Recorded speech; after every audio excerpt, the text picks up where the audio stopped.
ఈ పాడ్కాస్ట్ నచ్చితే చేయండి, ఇంకా షేర్ చేయండి, ఇంకా సబ్స్క్రైబ్ చేయండి, ఇంకా ఫాలో అవ్వండి. పాము కప్ప కథ చెప్తా విను.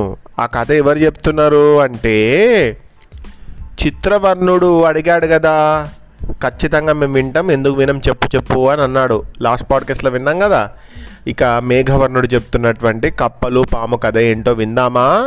కాంచీపురం సమీపాన ఒక ముసలి పాముల రాజు ఉండేవాడు. అతని పేరు మందవిషుడు. ఆహారం కోసం మందవిషుడు తిరుగుతూ ఓ పెద్ద చెరువు దగ్గరికి చేరుకున్నాడు. చెరువు నిండా కప్పలు కనిపించాయి అతనికి. ఓహో, భలే ఆహారం, తిన్నవాడికి తిన్నంత అనుకొని పథకం వేశాడు. ఆ పథకం ప్రకారం చెరువు గట్టున జబ్బుతో బాధపడుతున్న వాడిలా మూలుగుతూ పడుకున్నాడు. ఆ మూలుగుకి పాము దగ్గరికి ఓ కప్పల రాజు వచ్చాడు. అతని పేరు జలపాదుడు. ఏమైంది, ఎందుకు ములుగుతున్నావు అని అడిగాడు. జవాబు లేదు మందవిషుడు దగ్గర నుంచి. ములుగుతూనే ఉన్నాడు. ఇంకా తలుచుకుంటే ఒక్క కాటుతో ఎవరినైనా చంపగల బలవంతుడివి, ఎందుకు పస్తుంటున్నావు? ఇన్ని కప్పలు ఇక్కడున్నా తినడానికి ప్రయత్నించడం లేదెందుకు నువ్వు? ఏమైంది నీకు? మళ్ళీ అడిగాడు జలపాదుడు. అప్పుడిలా నోరు పుప్పింది ఆ పాము. అంతా నా కర్మ, నేనెప్పుడూ ఎవరిని ఏది అడుక్కోలేదు. ఇన్నాళ్ళకి ఈ అవస్థ వచ్చింది నాకు. మీలాంటి వాళ్ళు దయతలచి తినమని ఏదైనా పెడితే తప్ప నాకిక దిక్కులేదు, పస్తులే గతి. అయ్యయ్యో, ఏమైంది అని అడిగాడు ఆ కప్పలరాజు. నిన్న రాత్రి పొరపాటున ఒక బ్రాహ్మణ కుమారుని నేను కాటేశాను. కొడుకుని వైద్యుని దగ్గరకు తీసుకుని వెళ్ళి బ్రాహ్మణుడు బ్రతికించుకున్నాడు. కొడుకు బ్రతికినా కూడా నన్ను మాత్రం క్షపించక ఉండలేదు. నన్ను క్షపించాడు. ఏమని శపించాడు? నీ ఆహారమైన కప్పలను తల మీద మోస్తూ తిరగాలి, అలా తిరిగితేనే నీకు ఆహారం దొరుకుతుంది అన్నాడు. అందువల్ల నేను ఇక్కడికి వచ్చాను. దయచేసి మిమ్మల్ని తల మీద పెట్టుకొని మోసే భాగ్యాన్ని కలిగించండి. నాకు ఇంత తిండి దొరికేలా చూడండి అని బ్రతిమలాడాడు. పాము పడగెక్కి కప్పలు ఊరేగడం అంటే గొప్ప అనిపించింది ఆ కప్పల రాజుకి. ముందుగా తనని ఊరేగిస్తే బాగున్ను అనిపించింది. మరి నన్ను ఊరేగిస్తావా అని అడిగాడు. ఎందుకు ఊరేగించను, రా అంది పాము. తన పడగ మీద జలపాదుని ఎక్కించుకుంది. కొంత దూరం మోసి తిప్పింది. తర్వాత అలసిపోయినట్టుగా ఆయాసపడుతూ తల వేలాడదీసింది. కప్ప సంతోషం ఇంకా నీరుగారిపోయింది. తప్పనిసరి కిందికి దిగిపోవాల్సి వచ్చింది దానికి. తిండి లేదు కదా, నీరసం, శరీరంలో బలం లేదు, మిమ్మల్ని ఎలా మోయాలి చెప్పు అని బాధపడింది పాము. పడగెక్కి ఒకసారి తిరగగానే జలపాదుడికి ఏదో సాధించినంత సంబరం కలిగింది. అసలుకే కప్పలకు పాములకు పడవు, మరి పాముని నెత్తి మీద కప్ప ఎక్కి వెళ్ళడం అంటే అదొక మామూలైన విషయమా? పడగెక్కి ఎప్పుడూ ఊరేగుతుంటే ఆనందమే ఆనందం అనుకున్నాడు. అప్పుడు ఇలా అన్నాడు పాముతో, నీకు ఆకలి వేసినప్పుడల్లా ఈ చెరువులో కప్పల్ని నీ కడుపు నిండా తిను.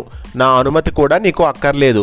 తిన్న తర్వాత మాత్రం నన్ను నీ పడగ మీదకి ఎక్కించుకొని తిప్పాలి. ఏమంటావు? గొప్ప వరాన్ని ప్రసాదించావు, చాలు, నా జన్మకిది చాలు అంది పాము. జలపాదుడు చూస్తుండగానే చెరువులోని కప్పల్ని కడుపు నిండా తింది. తర్వాత వచ్చి పడగ మీద జలపాదుని ఎక్కించుకుని ఊరేగించింది. పాముల రాజు మందవిషుని ఆలోచన ఫలించింది. అతడు చెప్పిందంతా నమ్మాడు కప్పలరాజు జలపాదుడు. పాము పడగ మీద ఊరేగుతూ చెరువులోని కప్పల్ని తినేందుకు అతను అంగీకారం తెలిపాడు. పాముకి పట్టపగ్గాలు లేకపోయాయి. అలా రోజు కొన్ని కప్పల్ని తింటూ కొన్నాళ్ళకు చెరువులోని కప్పలన్నిటినీ తినేసింది పాము. చివరకు ఓ రోజు జలపాదుని కూడా మింగేసింది. ఆ పాములాగే నేను కూడా హిరణ్యగర్భుని నమ్మించి మోసం చేశాను. యుద్ధంలో కోట తగలబెట్టి అతన్ని నాశనం చేశాను. అడవిలో పుట్టే దావాగ్ని చెట్లను కాలుస్తుంది కానీ వాటిని సమూలంగా నాశనం చెయ్యదు.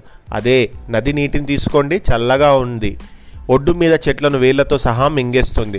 బలంతో చేయలేని పనిని తీయని మాటలతో నమ్మించి సాధించవచ్చు అన్నాడు మేఘవర్ణుడు. అట్లనే కదా ఆ మేఘవర్ణుడు ఏం చేసింది, ఆ పక్షి పొయ్యి వీళ్ళున్నటువంటి ఆ దానికి నిప్పు పెట్టేసింది, ఆ రాజ్యానికి నిప్పు పెట్టేసింది. అంటే ఇతను నమ్మేసిండు ఆ రాజు, హిరణ్యగర్భుడు. అవునవును అన్నట్టుగా తలూపాడు చిత్రవర్ణుడు. కొద్దిసేపు మాటలు లేవు, అంతా ఆలోచనలో పడ్డారు. అదే సమయం అన్నట్టుగా కల్పించుకున్నాడు దూరదర్శి. సంధి విషయం మళ్ళీ ప్రస్తావించాడు. రాజా, హిరణ్యగర్భుడు తన దూతను సింహలరాజు మహాబలుని దగ్గరకు పంపాడంటూ మన గూఢాచారులు ఇప్పుడే కబురు తెచ్చారు. గుర్తుందా మహారాజా? ఈ మహాబలుని గతంలో మనం ఓడించాం. ఇప్పుడు ఆ ఇద్దరు ఒకటయ్యారు. ఆ ఇద్దరు మన మీద దాడి చేస్తే వారిని ఓడించడం మన వల్ల కాదు. అందుకే చెబుతున్నాను, హిరణ్య గర్భునితో మనం సంధి చేసుకోవడమే అన్ని విధాల ప్రయోజనం. దూరదర్శి మాట పూర్తి కానేలేదు. ఓ చిలుక ఎగురుకుంటూ వచ్చింది అక్కడికి. వేగంగా ఎగురుకుంటూ రావడంతో అలసిపోయిందేమో. ఆగాగి ఇలా చెప్పింది, మహారాజా, సింహలరాజు మహాబలుడు లేడు. వాడు పెద్ద సైన్యంతో వచ్చి మన రాజధానిని చుట్టుముట్టాడు. చిత్రవర్ణుడికి మతిపోయింది. చూసింది చూసినట్టుగా వివరంగా చెప్పు అని అడిగాడు. ఇందాక నేను పళ్ళ కోసం తిరుగుతుంటే పొలిమేరల్లో మన సరిహద్దు సైన్యం హడావిడి చూశాను. ఎందుకు హడావిడి పడుతున్నారంటూ చిటారు కొమ్మన కూర్చొని గమనించానంతా. దుమ్ము లేపుకుంటూ సింహలరాజు సైన్యం తరలి వస్తుంది. బారులు తీర్చి కవాతు చేస్తుంది. ఆ సైన్యాన్ని చూసి ప్రాణభయంతో అటుగా ఉన్న పక్షులన్నీ ఎగిరి మన రాజధానిని చేరుకుంటున్నాయి. ఓ కొంగని ఆపి అడిగాను, ఏమిటిదంతా అని. ఏమిటేమిటి, సింహాలరాజు మన మీదకి దండెత్తి వస్తున్నాడు అని చెప్పింది. అంతే. తెలిసిన సమాచారాన్ని వెంటనే మీ ముందుంచాలని పరుగున ఇక్కడికి వచ్చాను. అందుకే ఈ ఆయాసం మహారాజా అంది చిలుక. ఏ కారణం లేకుండా సింహలరాజు మన మీదికి దండెత్తి వస్తున్నాడు మహారాజా. పెద్ద సేనతో తరలి వస్తున్నాడు. పాపం మన సరిహద్దు సైన్యానికి ఏమాత్రం ఈ విషయం తెలియదు. దాంతోనే హడావిడి పడుతున్నారు అంది మళ్ళీ చిలక. చిత్రవర్ణుడి కోపం వచ్చింది. కళ్ళు ఎర్రబడ్డాయి. పెద్ద గొంతుతో అరిచాడిలా, పేరుకి మహాబలుడే కానీ మన మీద దాడి చెయ్యబోయి చిత్తుగా ఓడిపోయాడు. అప్పుడు ఆ సంగతి మర్చిపోయినట్టున్నాడు. వేలాది సైన్యాన్ని యుద్ధంలో కోల్పోయి ఒంటరివాడైపోయాడు. ఇదంతా మర్చిపోయాడా? బంధిద్దాం అనుకునేంతలో పారిపోయాడు. పారిపోయిన వాడిని పట్టుకుని చంపడం యుద్ధనీతి కాదు. అందుకనే వదిలేసిన పాపానికి ఇప్పుడు నా మీదకే దండెత్తి వస్తున్నాడా? రాని వాడెంత, వాడి సైన్యం ఎంత? పదండి చెబుదాం వాడి సంగతి. మన బలం ముందు, మన సైన్యం ముందు వాడు నిలబడగలడా? కావాలనే నిప్పుతో చెలగాటమాడుతున్నాడు.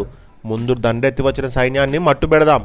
ఆ తర్వాత సింహాల రాజ్యాన్ని చేజించుకుందాం, పదండి అన్నాడు. చిత్రవర్ణుడు దారి తీశాడు. అతన్ని వారించాడు మంత్రి. తొందరపడవద్దు మహారాజా, జాగ్రత్తగా ఆలోచించండి. అంతా మీకే తెలుస్తుంది. ఇప్పుడు మన పరిస్థితులేం బాగోలేదు. మొన్నటి యుద్ధంలోనే మనం చాలా సైన్యాన్ని కోల్పోయాం. ధైర్యశాలి, పరాక్రమవంతుడు మన సేనాని తామ్రచూడడు చనిపోయిన తర్వాత మన సైన్యానికి సరైన నాయకుడే లేకుండా పోయాడు.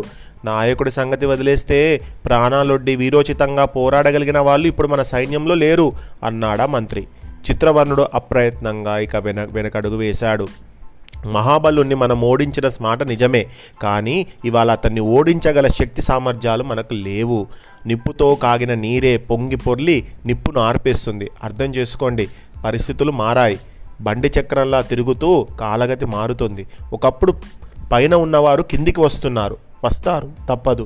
ఇదంతా నేనేదో మిమ్మల్ని భయపెట్టడానికి, నన్ను నేను కాపాడుకోవడానికి చెప్పట్లేదు. దయచేసి ఆలోచించమని చెబుతున్నాను. సాహసం అన్ని వేళలా పనికిరాదు. మన బలాబలాల సంగతి తెలియకుండా ముందు కుదుకడం మనకే మంచిది కాదు. తనెంత బలవంతుడైనా ఒక రాజు 10 మంది రాజులతో తగువ పెట్టుకోకూడదు. ఒకేసారి నలుగురితో తగువ పెట్టుకుంటే ఎంతటి మహారాజైనా మట్టి కరుస్తాడు. బలవంతమైన సర్పం చలిచీమలకు చిక్కి చచ్చిపోవడం మనకు తెలియదా చెప్పండి అడిగాడు అని అన్నాడు ఆ మంత్రి. ఆలోచనలో పడ్డాడు చిత్రవర్ణుడు. ప్రయోజనం లేని పని చేయడం వల్ల లాభం ఏముంది మహారాజా? అలాగే ప్రయోజనం లేని యుద్ధం ఇప్పుడు అవసరం లేదు. దయచేసి యుద్ధం మాటే ఇక మీరు ఆలోచించకండి. ఆ ఆలోచన మానుకోండి. తెలివిగా ఆలోచించండి. కోపంతో రెచ్చిపోతే నష్టం అంతా ఇంత కాదు. కోపంతో ప్రేమగా పెంచిన ముంగీసను చంపుకున్న బ్రాహ్మణుని కథ తెలిసిందే కదా. అయినా మరొకసారి చెబుతాను వినండి అన్నాడు మంత్రి. మరి దేవశర్మ ముంగీస కథ ఏం చెప్పాడా మంత్రి అనేది నెక్స్ట్ పాడ్కాస్ట్లో విందాం.